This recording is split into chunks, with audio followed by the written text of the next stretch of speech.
Have you repented your sin and confessed Jesus as your Lord, and do you believe that in your heart? I mean, if you want, I can do it on camera right now for you. It's not for me, it's between you and God. It says if you confess with your mouth that Jesus is Lord and believe in your heart that God raised him from the dead, then you will be saved. Have you ever done that before? If I never have done it, I wouldn't even have the gift of tongues. So obviously, if I have never repented to God and accepted him into my heart, I wouldn't even have this gift. Well, demons can too, but I'm not saying that's demonic tongues. Even though we might have that gift, if we go off kind of doing our own thing and we're truly not following Jesus, obeying him and loving him, then we've gone off our own way and we can get away from him, even though the giftings of God are irrevocable. But once God gives you a gift, he will never take it away. It's up to you what you do with that gift. The other thing is, you have to have an interpreter in, so I get what you're saying. All right, Shalom. This is Brother Samak. Before I do anything, I want to give all praises, honor, and glory to Yahweh, Bahashem, Yahushai, Bahashem, Rachak, Wadash. Double honors to the apostles and the elders of Great Millstone who do rule well. Peace and salutations to those who feel like they're scattered abroad. And with that, this is Brother Samak coming at you with another lesson. Lord will, this is edifying. Yo, I ain't gonna lie. Jake is they're good actors, man. I'm telling you, boy. But he said, so yo, but yeah, what you just saw, man, it's just like shows how bugged out our people are, man. You know, just as bugged out as Esau, you know, and Esau is the one making them into this, man.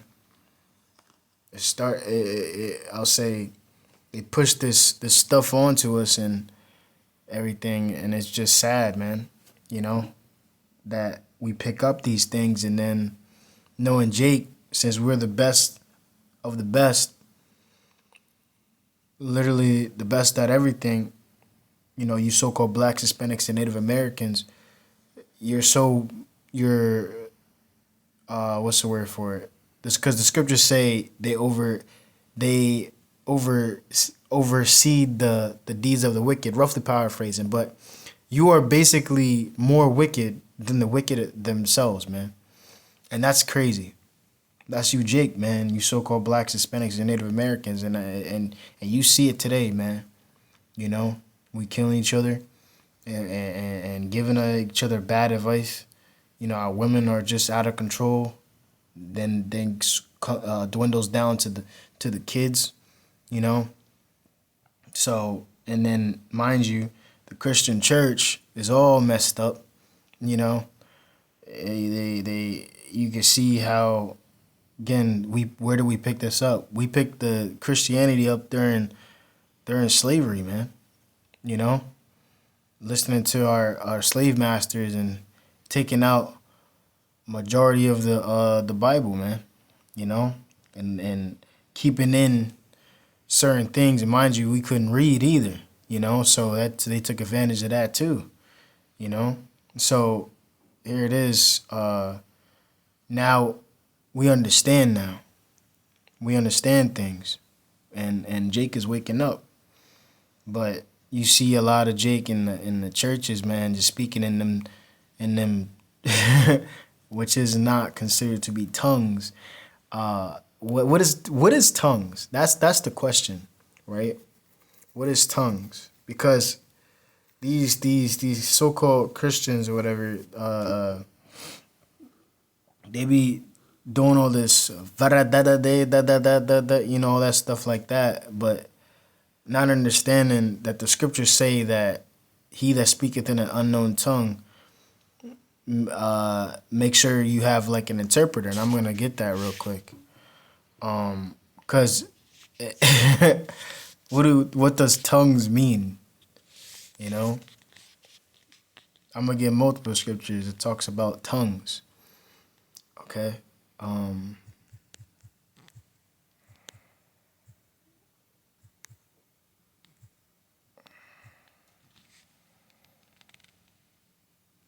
There you go. Let's read it. This is, I'll start at verse 1. This is, 1 Corinthians chapter 14 and verse 1. Follow after charity and desire spiritual gifts, but rather that ye may prophesy. It says, for he that speaketh in an unknown tongue, right, speaketh not unto man, but unto the Most High. For no man understandeth him. Howbeit, in the Spirit he speaketh mysteries. So, again, if you speak in an unknown tongue, you don't speak to the people, you speak to the Most High, right? And then it says, next verse, it says, but he that prophesieth speaketh unto men to edification and exhortation and comfort, right? That's what we're out here to do, to edify you, to exhort you, which is to lift you up and to comfort you, because this is a comfort, man. Believe it or not, man, especially in these times. It's going to be a comforter in the times of trouble, man. You know, this is the true comforter, right? It says, he that speaketh in an unknown tongue edifieth himself. See, and that's another thing. You speak in an unknown tongue, you're edifying. You're edifying yourself. It says, but he that prophesieth edifieth the church, right?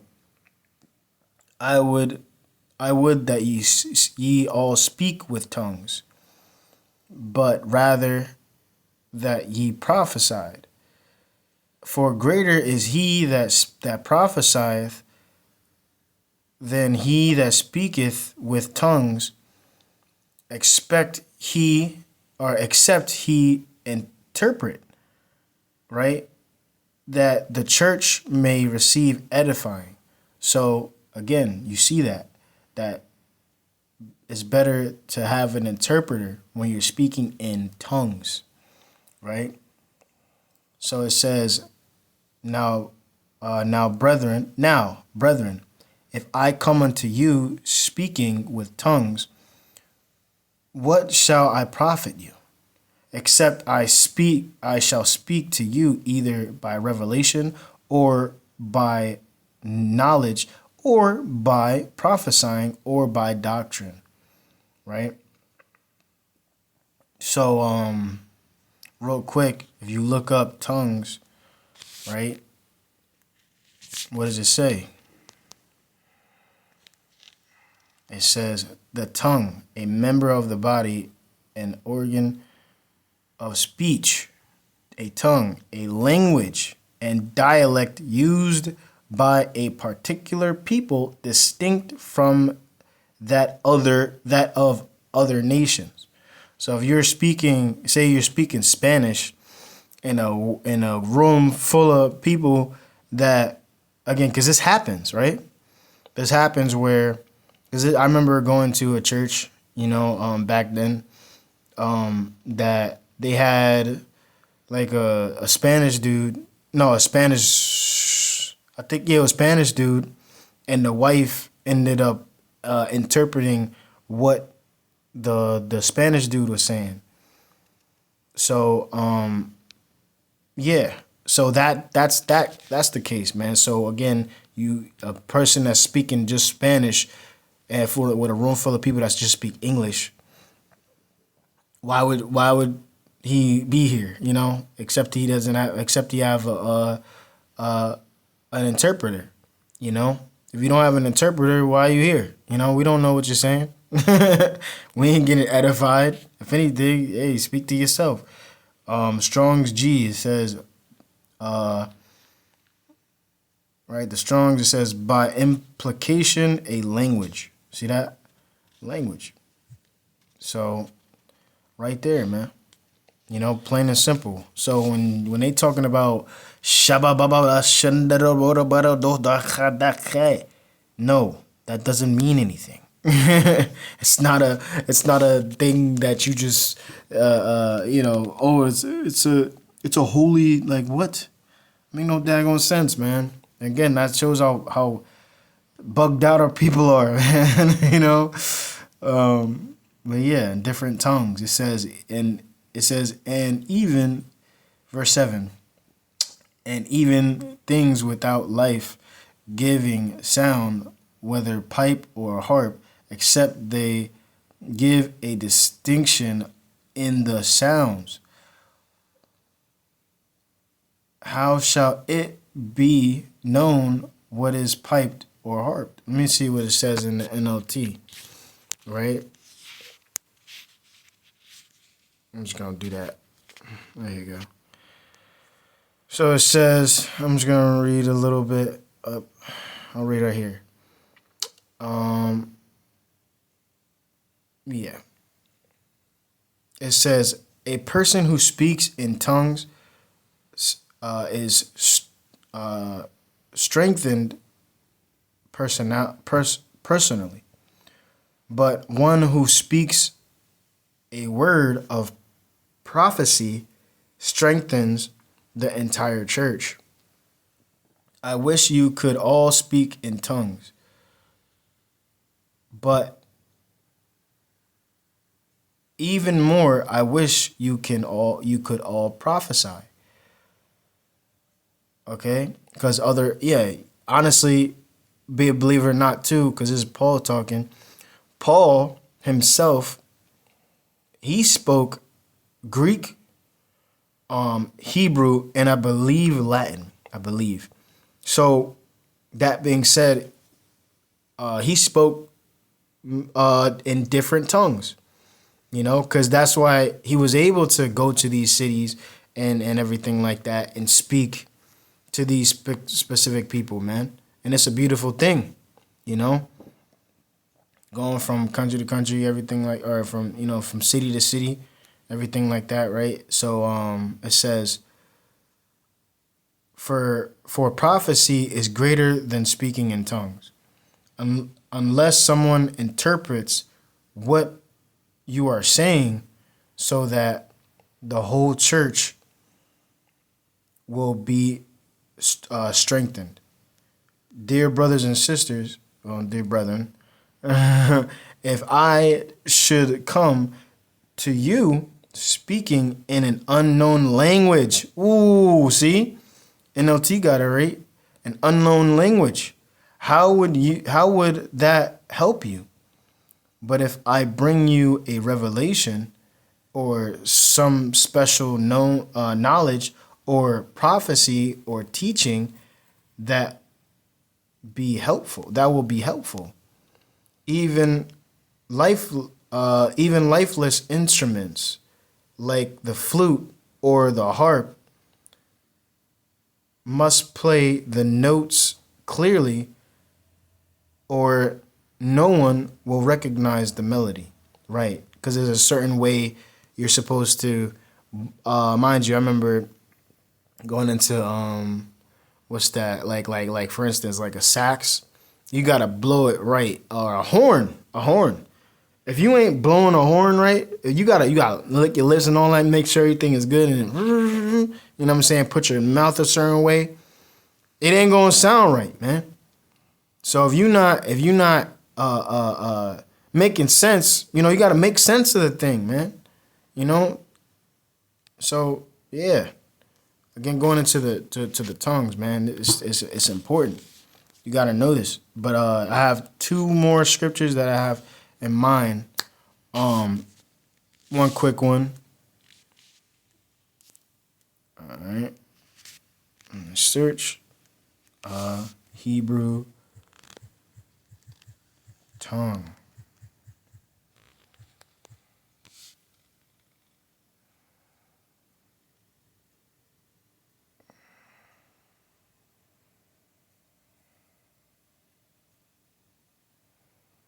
Is that the one?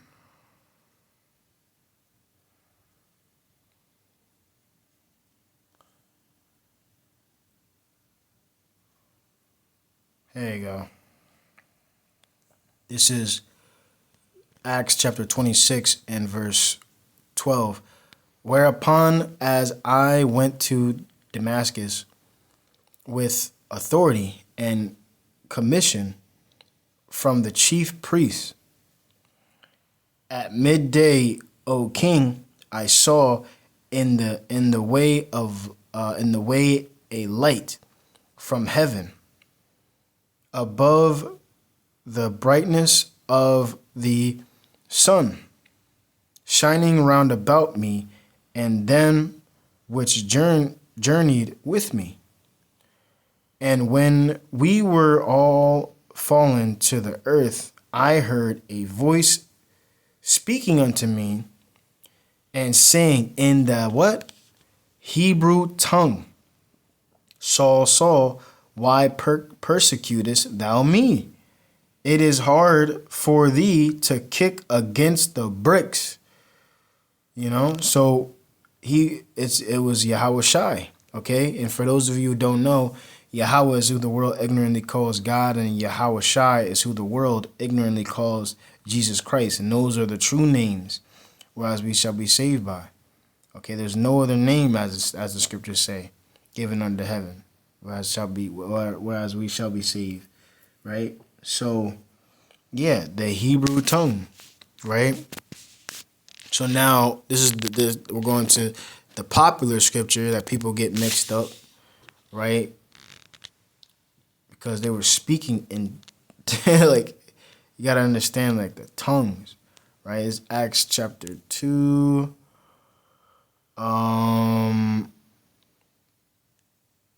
In their own language. Let me see. It's crazy, bro. I remember going at it with a Christian. Wait, what? Oh, this is 2 Corinthians. I was like, where the heck am I? There you go. Okay.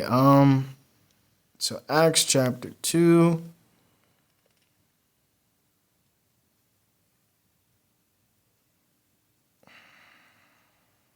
There you go.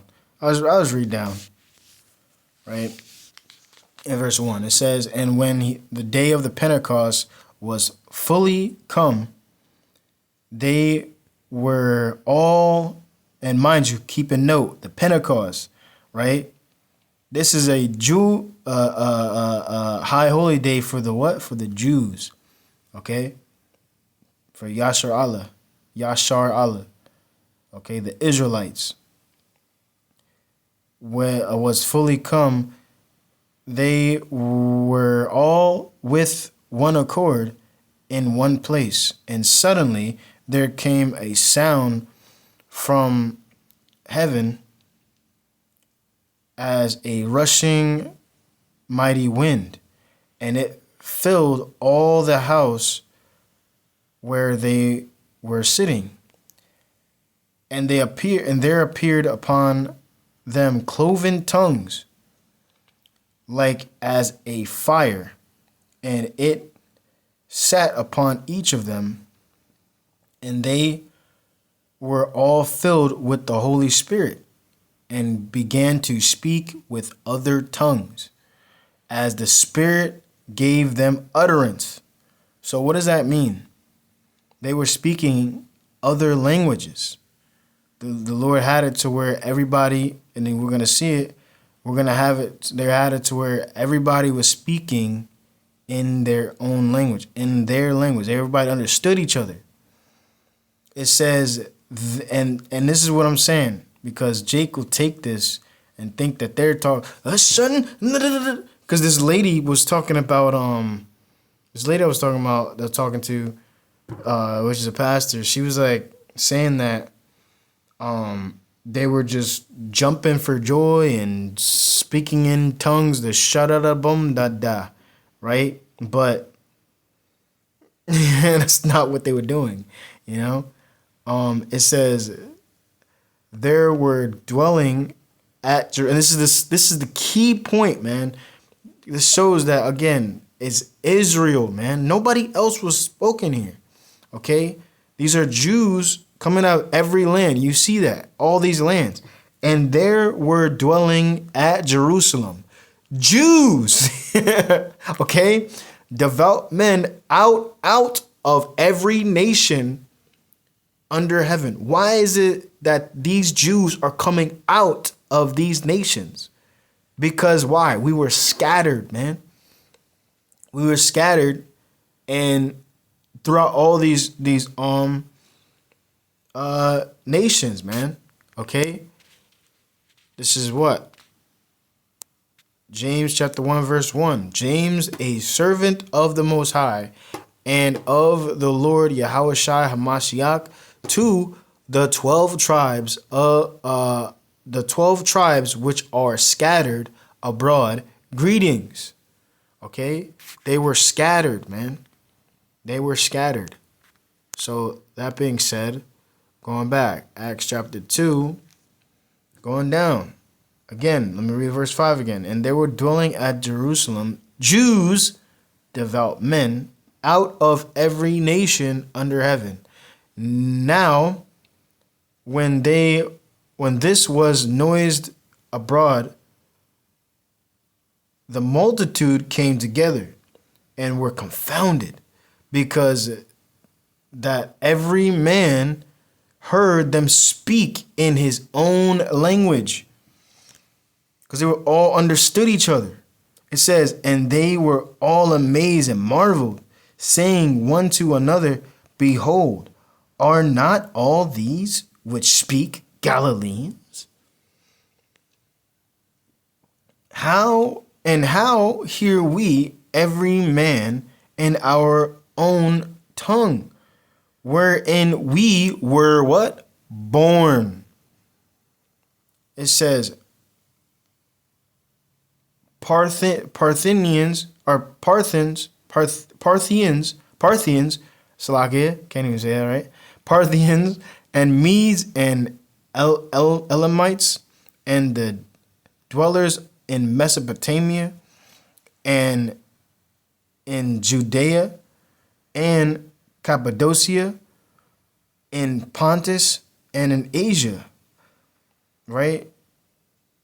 It says, again, Phrygia and Pamphylia, in Egypt and in parts of Libya, about Cyrene, and strangers of Rome. See that? Jews and proselytes. Let me look up the word stranger. I just want to see what it says. Because we know that they're Israelites, but sojourner. Okay.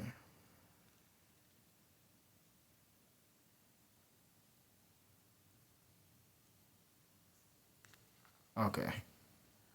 But we know that these strangers, again, strangers of Rome, because we are strangers. They were strangers. And that right there shows it. Shows that the fact that again, the Israelites were strangers to Rome.